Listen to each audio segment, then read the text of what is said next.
जनाब सदर मोहतरम, ज़ीनत महफिल, ज़ीनत अंजुमन, हाज़रीन हज़रात, मरहूम असद साहब हमारे साथी थे, हमारे हमारी शायरी की इब्तिदा 1965 में हुआ और उसी दौर में असद साहब उर्दू अदब के मैदान में बर्बाद करने के लिए पदभर रहे थे। मुझे बाबा जमाल ने अपना लिया और असद साहब को हकीम अजहर साहब ने अपने शहर बना लिया। फिर क्या था, धीरे धीरे पूरे हिंदुस्तान में छा रहा।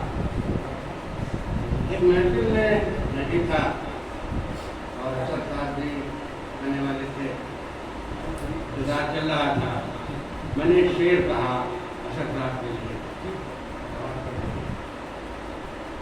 ज़ीनत राह यार में आराइश बहार है, ज़ीनत राह यार में आराइश बहार है, उनसे रुके रुके से हैं बस तेरा इंतजार, उनसे रुके रुके से हैं बस तेरा इंतजार है।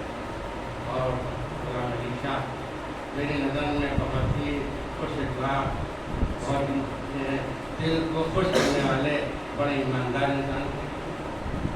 मेरी तमाम जायदाद के कागजात, मेरी खेती के ज़मीन के कागजात कई बार उन्हें बगैर किसी रिश्वत के निकाल करके बेहतरीन ईमानदार थे। मेरी नज़र में अल्लाह उनको और हमारे सरकार को पता है उसकी मफ़रत सुना।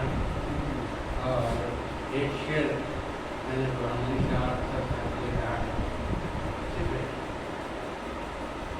मैं उसको ढूंढूं कहाँ बेकरार दिल लेकर, मैं उसको ढूंढूं कहाँ बेकरार दिल लेकर, चुप हो गया कहीं